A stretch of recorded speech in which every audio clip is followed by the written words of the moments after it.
Freud also believed that it was unconscious ideas that were at the core of psychological conflicts, and he described those conflicts as incomprehensible distress, psychosomatic symptoms, and so those would be the manifestation of psychological the manifestation of psychological content in bodily form. So that might be stress, a stress-related illness might be one way of thinking about that. I've had clients who had hysterical epilepsy, so that was quite interesting. So that was a somatic manifestation of a psychological problem. Back when Freud was practicing, hysteria was much more common, and maybe that was partly because Victorian society was so centered on the theater and so dramatic, and people would come in with like a paralyzed arm or something like that he could sort out with hypnosis. And so they were manifesting their psychological distress in bodily form, often in a manner that was representative of that psychological conflict in some way. Behavioral anomalies, hallucinations, and delusions. He thought that all of those could be manifestations of internal psychological conflict with their sets of unconscious ideas. So, let's go back to the boss example. Your boss says something nasty to you, you come home, someone says something a bit provoking and you fly off the handle, and then you have an argument about what the hell's up with you, because they say, well, look, what I said was, this big, and you reacted like this, and you're going to say, well, no, you're always annoying like that, and which is kind of a denial thing, and maybe the person doesn't let up, and they say, no, I really know that something's wrong, and you do like 6 other things to keep them the hell away from you, and finally they're persistent enough, so you break down crying, and you say, well, I had this terrible day at work, and you didn't even really notice that you knew that until the moment of the tears. And you see that very frequently in psychotherapy too. If you're talking to people, for example, maybe they're relating a story about their marriage that collapsed badly, and they're talking, and all of a sudden they'll say something and they'll tear up, and then they'll continue, and you can grab that. You say, look, you just said something. I noticed that your eyes filled with tears when you said that. What was going through your mind? Now, often unless you catch it quick, they'll forget.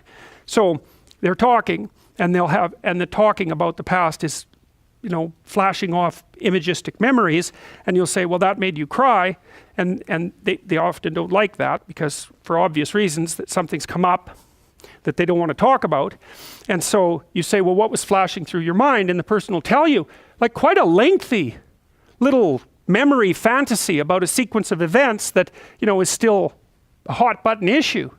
And that's another example of this underlying complex, and if you watch people, you can watch people in normal conversation, this happens all the time, their eyes will move, or they'll smile, or you can see as they're speaking that all sorts of different ideas are flitting through their head. It's dreamlike in a sense too. It's sort of as if the person is talking and they're dreaming at the same time. There's this image-laden set of memories that's going on at the same time, and that can be quite broad, far broader than they could encapsulate in the words. And so you can catch that. And if you're really listening to someone, really paying attention to them, you can see when they're doubtful, or when they pause for a long time. That's another one. That something's come up that's occupying their mind and interfering with the flow of conversation. And Freud was very good at listening in that manner. Well, that happens with jokes too, And like, for example, when I was showing you guys the Lion King stills the other day, and I showed you that picture of Nella laying on her back with that peculiar expression on her face, everybody immediately laughed. And Freud would have considered that an entry point into the unconscious, because there's a reason you were laughing about it, and everybody recognizes it instantly, and they laugh about it. And comedians are really good at that, because if they're good comedians, they say what everyone's thinking, but no one will say. And it's a relief to everyone, what's his name? Canadian comedian. He's always making racial jokes. No, it's Canadian. Yeah, Russell Peters. I mean, he's a great example of that, He fills a whole stadium with people of all different ethnicities, and every single one of them is dying to be insulted because of their racial background, It's a relief to everyone. So he insults the Arabs, and then he insults the Jews, and then he insults the Christians, and everybody's going, oh, I'm so glad finally someone said that. So he's speaking to part of their unconscious, and it's the part that's actually uncomfortable with all of that kind of discussion being repressed and staying below the surface. It's too weighty for people. So Jokes express in playful language what culture will not formally express. So you know too that when the culture starts going after the comedians, that things are not good. So you should leave the damn comedians alone, because they're the people that can tell the truth, and if you start to get annoyed at them, then that's not good. So Freud was also extraordinarily interested in dreams. Poor Freud, we're just not going to be able to cover him in enough detail. Well, how will we do this? Because I should tell you about the dreams.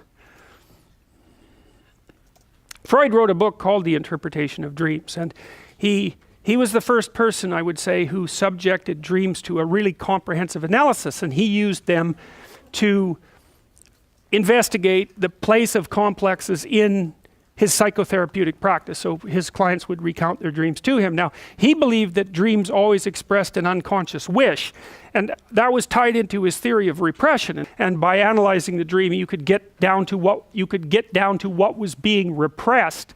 Now, Freud believed that the dream more or less tied itself in knots, trying to hide its content in some sense. And Jung believed instead that the dream was actually trying to be as clear as it could. It just wasn't part of the, let's call it the semantic memory system. It was more like a feeler out into the unknown. It was trying to represent things as clearly as it could. And so its use of symbols and that sort of thing wasn't so much to hide the actual unpleasant content from the dreamer, but to express it in the only language that the dream could use. And so Freud, of course, also believed that some of that was true.